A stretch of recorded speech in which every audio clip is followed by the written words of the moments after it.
আসসালামু আলাইকুম। কি অবস্থা সবার? আশা করি সবাই আলহামদুলিল্লাহ অনেক বেশি ভালো আছেন। তো আজকে আমি আমার নিজ হাতে তৈরি ইনকিউবেটরে ডিম বসাবো।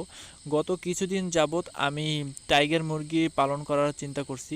তো যেহেতু অরিজিনাল টাইগার মুরগি পাওয়া খুবই দুষ্কর, তো আমি আমার এক বড় ভাইয়ের কাছ থেকে কিছু ডিম সংগ্রহ করি, টাইগার মুরগির ডিম। তো এই ডিমগুলোকে আমি আজকে বসাবো, ইনকিউবেটরে বসাবো। তো ডিমগুলো বসানোর আগে আমি প্রত্যেকটা ডিমের উপর মার্কার দিয়ে ভালোভাবে চিহ্ন দিয়ে রাখছিলাম, কারণ যেহেতু আমার এটি অটো ইনকিউবেটর না, এটি আমার হাত দিয়ে ঘুরিয়ে দেওয়া লাগবে। যার কারণে এই ডিমগুলোতে আমি ভাবে মার্কার দিয়ে মার্কিং করে রাখছি, যাতে এগুলো ঘুরিয়ে দিতে সুবিধা হয় এবং আমি যখন এগুলোকে ঘুরিয়ে দেব, যাতে করে আমার বুঝতে সুবিধা হয় যে এই ডিমগুলো আমি কোন সাইড ঘুরিয়েছি বা আমার এখন কোন সাইড ঘোরানো দরকার। এই জন্যই মূলত মার্কার দিয়ে এই ডিমগুলোকে মার্কিং করে রাখছি। তো আপনারা যদি কেউ এভাবে অ্যানালগ ইনকিউবেটরে ডিম ফোটাতে চান, অবশ্যই মার্কার দিয়ে এভাবে মার্কিং করে রাখার চেষ্টা করবেন, যাতে আপনাদের ঘোরাতে সুবিধা হবে এবং বুঝতে সুবিধা হবে। আর আমি মনে করি যদি ডিম ভালোভাবে ঘুরিয়ে দেওয়া যায়, তাহলে আপনার বাচ্চা ফোটার পার্সেন্টেজটা একটু বেশি হবে। আমার হাতে যে ডিমগুলো দেখতে পাচ্ছেন, এগুলো সবগুলো হলো টাইগার মুরগির ডিম। অরিজিনাল টাইগার মুরগির বাচ্চা যেহেতু পাওয়া যায় না, এর আগে আমি অনলাইন থেকে কিছু টাইগার মুরগির বাচ্চা অর্ডার করি, কিন্তু আমি 50 পিস টাইগার মুরগি বাচ্চা অর্ডার করি, কিন্তু তারা আমাকে টাইগার মুরগি বলে সোনালি যে হাইব্রিড জাতের মুরগিটা আছে, এই মুরগিটি ধরিয়ে দিয়েছিল।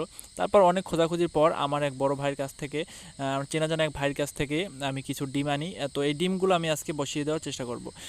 যেহেতু আমার মার্কিং করা শেষ, এখন আমি এই ডিমগুলোকে একটা একটা করে আমার নিজ হাতে তৈরি ইনকিউবেটরের ভিতরে বসিয়ে দেব। এই ইনকিউবেটরটি একটু পুরনো দেখাচ্ছে, কারণ এর আগেও আমি কয়েকবার এই ইনকিউবেটর থেকে বাচ্চা ফুটিয়েছি। অনেক দিন পড়ে থাকার কারণে এটি একটু পুরনো হয়ে গিয়েছে। পুরনো হলেও সমস্যা নাই, আমি চেক দিয়েছি, চেক দেওয়ার পর দেখি সব কিছু ওকে। তো ওকে থাকার পর আমি চিন্তা করলাম যে না, ডিমগুলোকে এখন বসিয়ে দেওয়া যায়। তো সেই পরিপ্রেক্ষিতে আমি ডিমগুলোকে সুন্দরভাবে মার্কিং করে তারপর একটি একটি করে বসিয়ে দেওয়ার চেষ্টা করলাম। আমরা এরকম অনেকেই আছি যে মুরগি পালন করতে চাই, কিন্তু জায়গার স্বল্পতার কারণে পালন করতে পারি না। আপনারা বেশি না পারেন, অল্প শুরু করেন, অল্প কিছু দিয়ে শুরু করেন, ইনশাআল্লাহ আগামীতে অনেক বড় কিছু একটা করে দেখাতে পারবেন। তো প্রথমত আপনাদের শুরু করতে হবে। একসাথে আপনারা অনেকগুলো নিয়ে তারপরে একটি সমস্যায় পড়েন বা লস খাবেন, ওইরকম দরকার নেই। আপনারা অল্প কিছু দিয়ে শুরু করেন, এই ধরনের ছোট ইনকিউবেটর দিয়ে অল্প অল্প করে বাচ্চা ফুটিয়ে তারপর আপনারা চাইলে চেষ্টা করতে পারেন।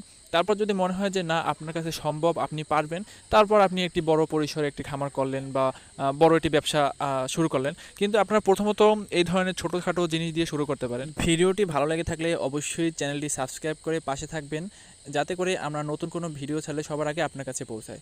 আজকের মতো এই পর্যন্তই। ভালো থাকবেন সবাই। আসসালামু আলাইকুম।